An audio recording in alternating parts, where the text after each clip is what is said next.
Hello again, my friends. This is the fourth video in a series of videos, and I'm pretty sure this is going to be the last video. I only have a few more slides and a few more things I want to cover on the recent work confirming the importance of the composite chart for compatibility and a revised method for doing compatibility.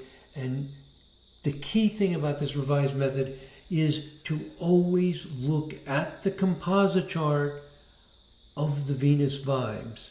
If it's a romantic relationship, always look at the composite chart of any vibe you're looking at. Sometimes in compatibility, we don't just look for Venus vibes, we just look at whatever vibe is strongest for you. What vibe do you have the most planets connected together with the smallest orbs? And does this very important part of you connect with the other person? So in a romantic relationship, we also look at the strongest vibes. They don't have to be Venus vibes, because you need more than Venus for a great relationship. And you want to be able to share things that are important to you. So that's important also. We're just focusing on Venus for this series of videos. Okay, another strong vibe, and this one is very strong, but it's 23 times 9. And reading from the slide, I am not sure if a very high vibe like 23 times 9 is important for personal romance. This is something I don't know yet. You know, we're constantly learning with VA. There's lots of things we don't know. We know that 13 vibe is strong, and overtones of it. We know 7 vibe is strong. We know 55 vibe is important. We know 8 vibe can be important. We know even 11, 9 vibe. If they're strong, they are important. But 23 times 9? I don't know. What would 23 mean in terms of romance? Maybe Venus in 23 vibe is just going to be more artistic or more cultural. Maybe it's not as personal and therefore not as important in terms of understanding the romantic attraction. I just don't know. So this is a first exploration just to get a feel for it. We can't conclude anything definitive from one case, but we start to explore the possibility because 23 times 9 is so strong for this person. So 23 times 9 might be more abstract and collective, and not as important for the personal relationship. It may have very little to do with the magnetic personal attraction between people.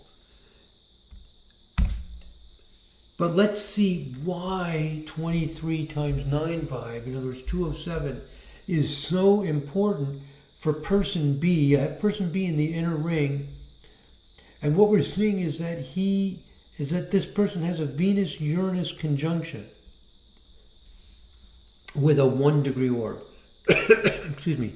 Remember, Venus-Uranus is the most important combination. And that Venus-Uranus conjunction is square Mars. Kind of weak, but a little bit of a Mars connection. So Venus-Uranus with a little bit of Mars, and the Venus-Uranus is opposition Neptune tight, and making a trine sextile to the Sun.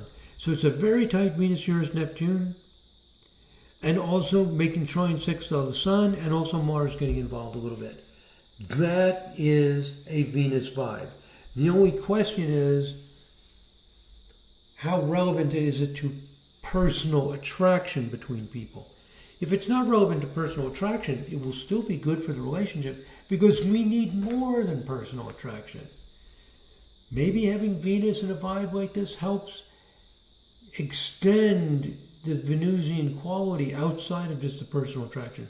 I don't know. We need to have lots of case studies, and we need to run it through the database to see what happens when people have aspects in something like 23 times 9 vibe, synastry aspects or composite. But just to start off getting a feeling for it, does this 23 times 9 get activated by the other person by synastry aspects? Yes, it does. Pluto, person A is in the outer ring. Person A's Pluto is on person B's Sun. with about a 1.5 degree orb. And in the outer ring, we also have a Moon-Neptune conjunction at 9 and 12 degrees, sitting right on the Venus-Uranus conjunction. In fact, there's a Moon-Neptune weekly opposition Saturn. Saturn's within 2 degrees of Venus-Neptune. So basically, we have Moon-Neptune-Saturn on the Venus-Uranus-Neptune. And we have a Neptune-Neptune with a 0.5 degree orb. Neptune in the outer ring, 9 degrees 20 minutes. Neptune in the inner ring, 9 degrees 58 minutes. Same planet to same planet. We're seeing a huge amount of connection. Also, the Sun in the outer ring is square the natal Sun. Same planet to same planet.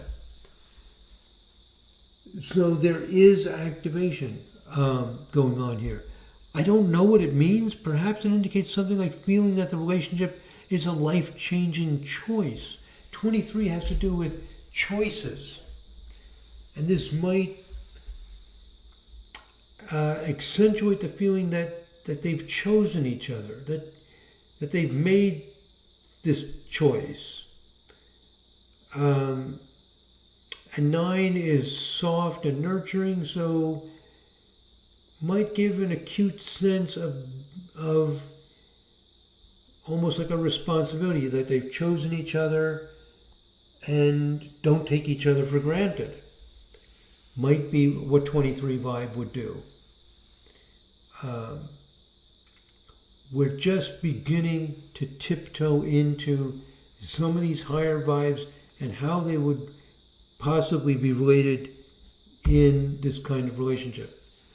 Now here's the composite, and Venus is not very involved.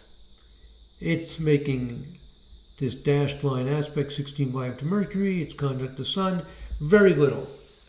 So the bi-wheel did show some 23 times 9 connections. The composite chart does not. So we conclude that there is some 23 times 9 connectivity between the people. We're not sure how important that is, in what way it works.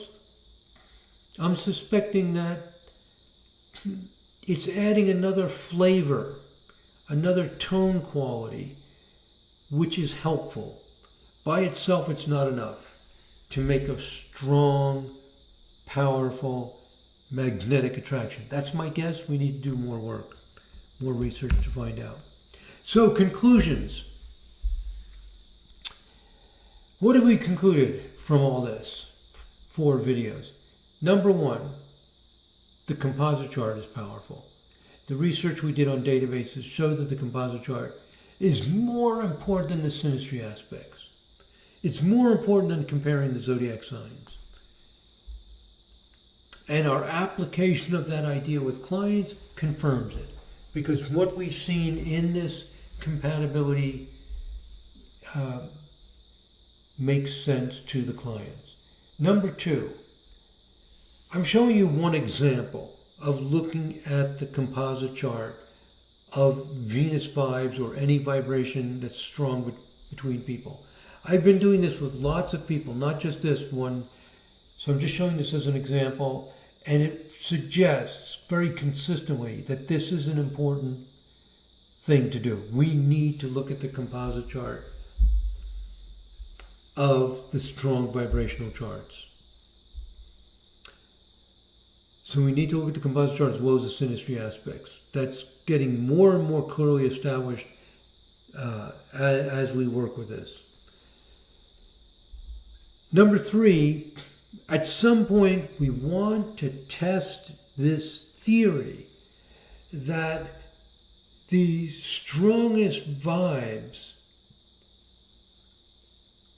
in a chart connect by either synastry aspects or the composite chart with the other person in a successful romance or marriage more than it does randomly. And we're going to have to add the research features to detect that and program all that, and then we can compare, for example, the 20,000 married couples with the control group that we can make in the software and see if it's really true. So in this evidence-based practice, we do the data analysis, we apply it to the clients, and both are so helpful. They complement each other, and eventually they confirm and expand upon each other, is what we found in vibrational astrology. Some people say that, oh, when you do the research, you don't get results that make sense with your clients. Well, in vibrational astrology, they invariably make sense. I mean, they almost always make sense, as they are here. When we apply the ideas with the clients, it confirms what we found in the research, that the composite chart is extremely important. So that's it. Let me see. Yep, that's it, my friends. Okay. A next step in improving our ability to understand what's going on between two people. Thank you very much for listening. God bless. Namaste.